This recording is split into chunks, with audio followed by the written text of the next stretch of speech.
नमस्कार, आयुष शक्ति में आपका स्वागत है। मैं सुधा रानी वर्मा नेचुरोपैथ। आज आपसे बात करूंगी शहद के विषय में। शहद के लिए मैंने पहले भी अपनी एक वीडियो बनाकर डाली हुई है, जिसमें मैंने बताया था कि अगर शहद का प्रयोग आप सही क्वांटिटी में या सही तरीके से ना करें तो वो जानलेवा भी हो सकता है। और आज मैं आपको बता रही हूँ कि शहद का प्रयोग अगर आप अच्छे प्रकार से करते हैं तो वो आपके लिए अमृत से कम नहीं होगा। तो शहद एक ऐसी चीज़ है जिसे हर व्यक्ति जानता है और संसार में शायद ही कोई ऐसा देश हो जहाँ शहद ना मिलता हो। सब जगह शहद उपलब्ध है। जो व्यक्ति रोज़ाना में शहद का खूब अच्छे से इस्तेमाल करते हैं, रोज़ाना शहद का प्रयोग करते हैं किसी न किसी रूप में, वह लंबी आयु पाते हैं और खुशगवार अपना जीवन व्यतीत करते हैं। शहद से बड़ा कोई दूसरा टॉनिक संसार में नहीं है। शहद आप कुछ भी खा लीजिए, लेकिन जो बात शहद के अंदर है, जो मिनरल्स विटामिन शहद में है, वो कहीं नहीं मिलेंगे।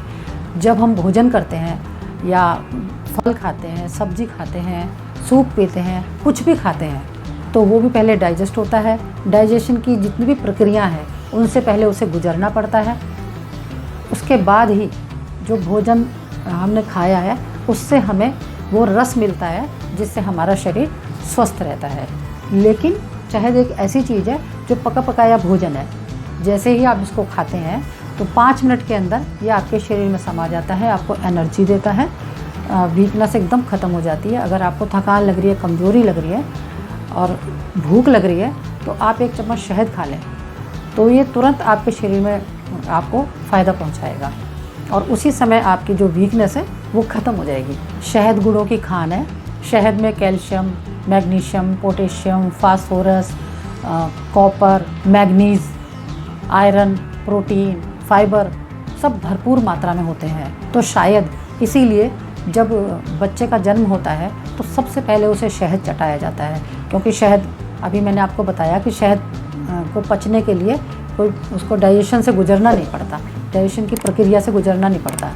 जैसे ही आप शहद खाते हैं तो 5 मिनट में वो डाइजेस्ट हो जाता है। तो शायद इसीलिए जब जन्म होता है बच्चे का, जब वो शिशु होता है तो उसको शहद चटाया जाता है। तो उसको शहद चटाने से 3 लाभ होते हैं। पहला लाभ तो ये होता है कि जब हम उसको शहद चटाते हैं तो गले में अंदर जो कफ रहता है, तो शहद जब गले में जाता है तो वो गले को साफ़ करता हुआ जाता है, तो वो कफ उसका बिल्कुल निकल जाता है, गला साफ़ हो जाता है। दूसरा फ़ायदा उसको ये होता है कि जब बच्चा होता है तो माँ एकदम तो दूध पिला नहीं पाती। माँ को दूध पिलाने के लिए भी कम से कम 10-12 घंटे, 24 घंटे चाहिए होते हैं। तो इस बीच में बच्चा भूखा रहता है। तो इस बीच में बच्चा भूखा ना रहे तो शहद चटाया जाता है, क्योंकि शहद में मैंने अभी आपको बताया कि बहुत सारे तत्व होते हैं।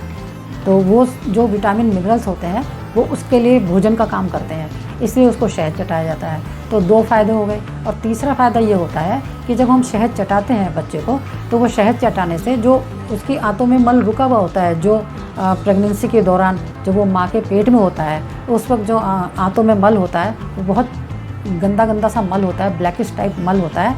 तो जब हम शहद चटाते हैं तो वो गंदा मल सारा शहद बाहर पास कर देता है। तो 3 फ़ायदे शिशु को शहद के मिलते हैं। और शहद कोई दुर्लभ चीज़ नहीं है, शहद कुदरती रूप से हमें मिलता है। शहद की जो मक्खियाँ हैं वो शहद को बनाती हैं। तो शहद की मक्खियाँ तो बहुतायत में हैं। फूल भी हमारे यहाँ बहुतायत में मिलते हैं, सीजन के हिसाब से फूल आते रहते हैं। तो ये जो है शहद हमें कुदरती रूप में मिलता है। तो शहद को हमें रोज़ाना में खाना चाहिए। तो शहद को बच्चे हों या बड़े हों, फलों के ऊपर शेक के रूप में, दूध में, ठंडे दूध के रूप में, दूध के अंदर शहद डालकर इस तरह से रोज़ाना पीना चाहिए, या रोज़ाना इस तरह से हमें शहद को खाना चाहिए। ऐसा करने से शरीर को ताकत मिलती है, शरीर हष्ट-पुष्ट रहता है। और 1 चम्मच शहद की हमें 75 कैलोरी देती है। शहद खाने से शरीर तो ताकतवर रहता ही है, शारीरिक कमजोरी को दूर करता है, लेकिन जो हमारा दिमाग है वो भी बहुत तरोताज़ा रहता है। शहद के प्रयोग से बहुत सारी बीमारियां दूर होती हैं, क्योंकि शहद जो है योगवाही होता है। जिस पदार्थ के साथ भी हम उसको मिला के देते हैं उसका फ़ायदा दुगना हो जाता है। तो शहद बहुत सारी बीमारियों में काम आता है, जैसे अजीम, अफारा, अपच, एसिडिटी। बालों के लिए भी शहद का प्रयोग होता है। आँखों की कमजोरी के लिए भी शहद का प्रयोग किया जाता है। स्किन के लिए और फोड़े, फुंसी, इनके ऊपर भी शहद लगा करके इसको ठीक किया जाता है। कहीं कोई जहरीला कीड़ा काट ले उसके लिए भी शहद का प्रयोग किया जाता है। खून की कमी, शारीरिक कमजोरी, नींद ना आना, हाई बीपी, लो बीपी, इन सब बीमारियों में शहद का बहुत अच्छा रोल होता है। शहद एक तरह से डॉक्टर के रूप में काम करता है और शहद को घर में ज़रूर रखना चाहिए। अब इतनी सारी बातें हमने शहद के विषय में करी हैं, तो कि शहद के इतने फ़ायदे हैं, इतनी बीमारियों में ये काम करता है, तो हमें ये भी जान लेना चाहिए कि जो हम शहद खा रहे हैं वो हम सही शहद खा रहे हैं या नकली शहद है, शुद्ध शहद है या मिलावटी है। तो मैं आपको शहद की 3 पहचान बताऊंगी जो बहुत ही आसान है।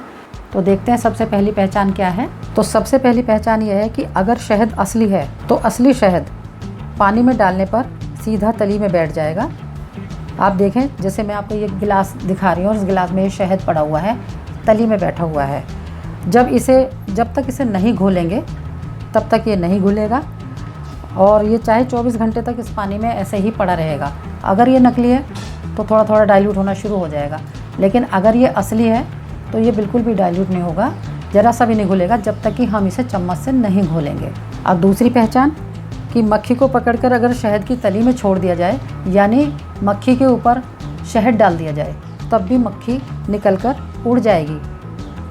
असली शहद उसके पंखों से नहीं चिपकेगा। एक ये पहचान है असली शहद की। और तीसरी पहचान कि अगर असली शहद होगा तो आँखों में अगर आप लगाएंगे तो थोड़ी जलन ज़रूर होगी, लेकिन वो चिपचिपा नहीं लगेगा, गंदा पानी बहेगा, चिपचिपाहट नहीं लगेगी। तो शहद को हमेशा घर में रखना चाहिए। ऋषि मुनियों ने शहद को अमृत कहा है। ऋषि मुनियों ने 5 अमृत बताए हैं, उसमें से एक शहद भी है। उन 5 अमृत में से 4 हैं दूध, दही, गाय का घी और तुलसी, और 5वां जो है शहद है। तो ये 5 अमृत हैं जो हमें अपने घरों में शरीर को स्वस्थ रखने के लिए यूज़ करने चाहिए, और इनका जब अगर प्रयोग हम रोज़ाना करते हैं तो हम स्वस्थ रहते हैं। तो मुझे उम्मीद है आपको ये मेरी जानकारी पसंद आई होगी।